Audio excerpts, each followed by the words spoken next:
আসসালামু আলাইকুম, আমি সাদিয়া আফরিন। আপনাদের সবাইকে ওয়েলকাম করছি আমার আজকের ব্লগটি দেখার জন্য। আশা করছি ভালো লাগবে। যদি ভালো লাগে প্লিজ লাইক, কমেন্ট এবং সাবস্ক্রাইব করে পাশেই থাকবেন। তো আমি তো সবসময় আপনাদের সাথে আমার ডেইলি ভ্লগগুলো শেয়ার করি, কোথায় যাচ্ছি, কি করছি, বিভিন্ন ধরনের বাড়ি এবং শপিং, ঘোরাফেরা, কোথায় বেড়াচ্ছি সব কিছু। তো আজকে অন্যরকম একটা ভ্লগ শেয়ার করব আপনাদের সাথে। সেটা হচ্ছে আজকে আমরা একটা হসপিটালে চলে এসেছি। এটা হচ্ছে লন্ডনের একটি হসপিটাল। তো আমি দেখাতে চাচ্ছিলাম যে লন্ডনের হসপিটালগুলো কেমন হয়। তো যদিও আমি সম্পূর্ণ ভিডিওটা করিনি, ভিতরের অংশ আসলে যেখানে রুগী থাকে বা অন্যান্য যা কিছু যতটুকু সম্ভব আর কি করেছি। মোটামুটি চেষ্টা করছি আপনাদের সাথে শেয়ার করার জন্য। এগুলো হচ্ছে সব সরকারি হসপিটাল, যেগুলো আসলে দেখতে কেমন হয়, কিভাবে থাকে, এইটাই আর কি। তো যাই হোক, আমরা প্রথমে এসে পার্কিংয়ের জন্য অনেক সময় ঘোরাঘুরি করছিলাম। এতটা ভিড় ছিল, কখন পার্কিং খুঁজেই পাচ্ছিলাম না। দুই জায়গাতে পার্কিং ছিল।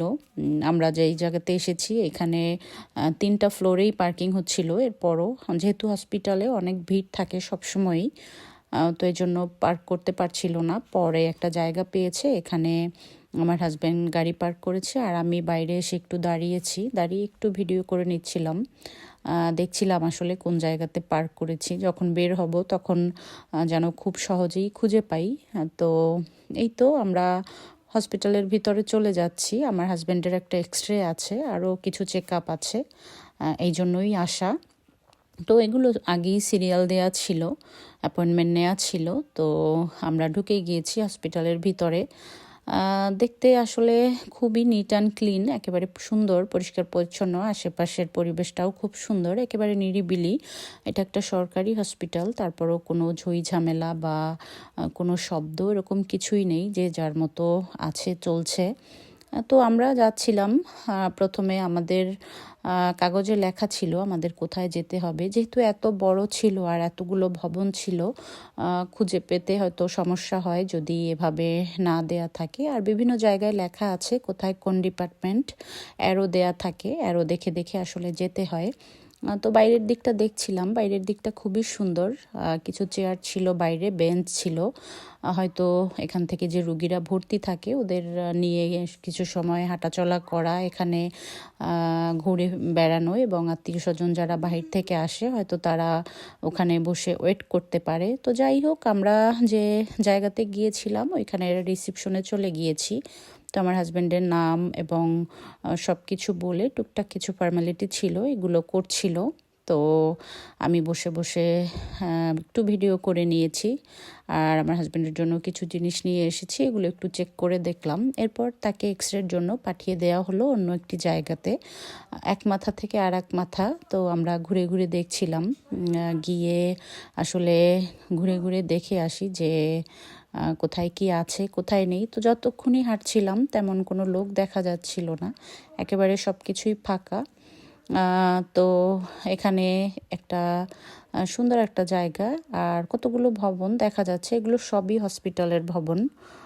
তো আমাদের তো আসলে ওইদিকে যাওয়ার কোনো প্রয়োজন ছিলও না। আমরা শুধু আমাদের যে এরিয়াতে দরকার ছিল আমরা ওই এরিয়াতেই ঘুরছিলাম। তো অনেক সময় লেগেছিল সব কিছু করতে।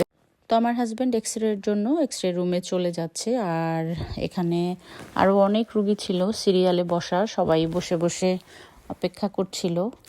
তো আমাদের যেহেতু আগে অ্যাপয়েন্টমেন্ট নেওয়া ছিল এই জন্য তেমন একটা সমস্যা হয়নি, খুব তাড়াতাড়ি করতে পেরেছিল। তো আমার হাজব্যান্ড যখন গিয়েছে তখন আরও কয়েকজন রুগী ছিল সিরিয়ালে। এরা সম্ভবত হসপিটালে যারা ভর্তি ছিল এদের নিয়ে এসে করাচ্ছিল। তো আমরা কিছু সময় অপেক্ষা করছিলাম। এখানের চিকিৎসা ব্যবস্থা এবং সব কিছু মিলিয়ে আসলে খুবই ভালো। আমাদের খুবই ভালো লাগে। বিভিন্ন হসপিটাল থেকে অনেক কমপ্লেইন আসে, তো আমাদের এখান থেকে এখন পর্যন্ত আমরা ওইভাবে কোনো সমস্যা পাইনি। মোটামুটি যেটা প্রয়োজন হয়েছে বা যখনই যেটা দরকার ছিল তখনই সেটা খুব সুন্দরভাবেই হয়েছে, আলহামদুলিল্লাহ। তো এই তো আমরা একটু ঘোরাফেরা করছিলাম, আর এর মধ্যে রিপোর্ট চলে এসেছিল। আর এদিকে আমার হাজব্যান্ডের একটু ব্লাড টেস্ট করানোর দরকার ছিল, ব্লাড প্রেশারটা মাপার, ওটাও মেপে নিচ্ছিল। আর আমি বাইরের দিকে তাকিয়ে একটু ভবনগুলো দেখছিলাম আর এই দিকটা পরিবেশটাও একটু দেখছিলাম। এটা হচ্ছে মহিলাদের বসার জায়গা, ওয়েটিং এরিয়া, আর ওই পাশে ছিল পুরুষদের জন্য। তো আমার হাজব্যান্ড যখন এক্সরে করেছে তখন একটা অ্যাপ্রন দিয়েছিল তাকে, সেটা আমরা এখানে বিনে খুলে রেখে দিয়েছি। আসলে একবার যেটা একটা রোগীকে পরানো হলে তো অন্য রোগীকে আর সেটা পরানো হয় না, ওয়াশ করার জন্য অ্যাপ্রনগুলো এভাবে খুলে এখানে বিনের মধ্যে রাখতে হয়। তো আমরা এটাকে রেখে কিছু সময় অপেক্ষা করছিলাম। কিছু কিছু রিপোর্ট আসলে যেদিন দরকার হয় বা যেদিন আমরা যাই ওই দিন সাথে সাথেই পেয়ে যাই। তো আমি এবং আমার হাজব্যান্ড অপেক্ষা করছিলাম। এরপর একটা ব্লাড টেস্ট দিয়েছে, তার জন্যও কিছু সময় অপেক্ষা করতে হবে।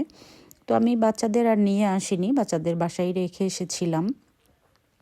তো আমরা আরেকটু ঘোরাফেরা করলাম, যেহেতু আমাদের ব্লাড টেস্ট দিয়েছিল সেটার জন্য আমাদের 1 ঘন্টা অপেক্ষা করতে হয়েছে। তো আমরা ঘুরে ফিরে দেখছিলাম, এখানে বিভিন্ন ধরনের ব্যবস্থা ছিল, কফি খাওয়ার ব্যবস্থা ছিল, আরও লাঞ্চ করার ব্যবস্থা ছিল, বিভিন্ন ধরনের স্ন্যাক্স, লাঞ্চ, যে যেটা খায় আর কি, এই ধরনের বিভিন্ন খাবারের ব্যবস্থা ছিল।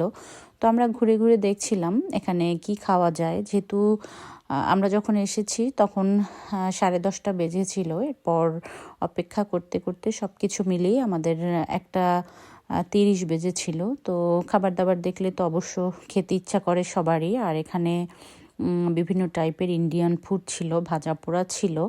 তো এগুলো আর খাইনি আমরা একটু ঘুরে ফিরে দেখছিলাম কি কি পাওয়া যায়। আমরা হালকা কিছুই খাবো, যেহেতু বাসায় গিয়ে আমরা আবার লাঞ্চ করব, বাচ্চাদেরও রেখে এসেছি।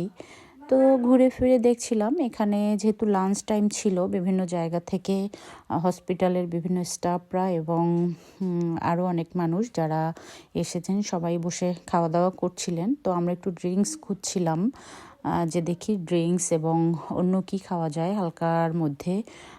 তো খুঁজির পরে আমরা বিভিন্ন টাইপের ড্রিঙ্কস পেয়েছি। এরপর আমরা স্ট্রবেরি থেকে 2টা ড্রিঙ্কস নিয়েছি, আরও বিভিন্ন খাবার দাবার দেখছিলাম। আসলে সব খাবার তো সব জায়গাতে কেনা যায় না, বিভিন্ন টাইপের খাবার থাকে। তো আমাদের একটু হালাল খাবার যেহেতু আমরা খাই, আমাদের হালাল সেকশনেও যেতে হয় এবং বিভিন্ন টাইপের সি ফুড টাইপের জিনিসপত্রই আসলে বেশি কিনতে হয়, বা ভেজিটেবল টাইপের। তো এখানে কিছু টুনা ফিশের কিছু টুনা স্যান্ডউইচ, টুনা বাগেট, আরও বিভিন্ন টাইপের ফিশ আইটেম ছিল। তো আমরা বাগেট নিয়ে এরপর বসলাম। তো এটাই মনে হচ্ছিল যে এটাই পছন্দ হচ্ছে, এটাই খাওয়া যাবে। তো এখানে যে ক্যান্টিনটা ছিল খুব সুন্দর এবং নিরিবিলি, এখানে এসে আসলে সবাই খাওয়া দাওয়া করে। আর জায়গাটা বেশ ভালো লেগেছে। কিছু সময় যেহেতু অপেক্ষা করতে হয়েছিল, মনে হচ্ছিল যে এটা হসপিটালের বাইরে আছি আমরা। আর এখানের বাইরেও এভাবে গার্ডেনের সুন্দর সব কিছু আছে, চেয়ার থেকে শুরু করে চেয়ার টেবিল, এখানে বসেও মানুষ দেখলাম খাওয়া দাওয়া করছে। তো যাই হোক, পরিবেশটা আসলে এখানের মনে হয়নি যে এটা হসপিটাল বা অন্য কিছু। আর খাওয়া দাওয়ার জন্য খুব ভালোই ব্যবস্থা ছিল, যে যেটা খাচ্ছে কিনে খাচ্ছে, কেউ সাথে করে নিয়েও এসেছে। হসপিটালের স্টাফ যারা, তারা হয়তো সাথে করে নিয়ে এসেছে, বা অন্য অন্য যারা আত্মীয় স্বজন আসে দেখার জন্য তাদের এখানে যে রোগী ভর্তি থাকে তাদেরকে। তো যাই হোক, সব মিলিয়ে আমাদের কাজ শেষ হয়েছে। এরপর আমরা বেরিয়েছি বাসার উদ্দেশ্যে। তো আপনাদের কাছ থেকে বিদায় নিয়ে নিচ্ছি। ভালো থাকবেন সবাই। আমার চ্যানেল ভালো লাগলে লাইক, কমেন্ট এবং সাবস্ক্রাইব করে পাশেই থাকবেন, এই প্রত্যাশায় আজকের মতো আল্লাহ হাফেজ।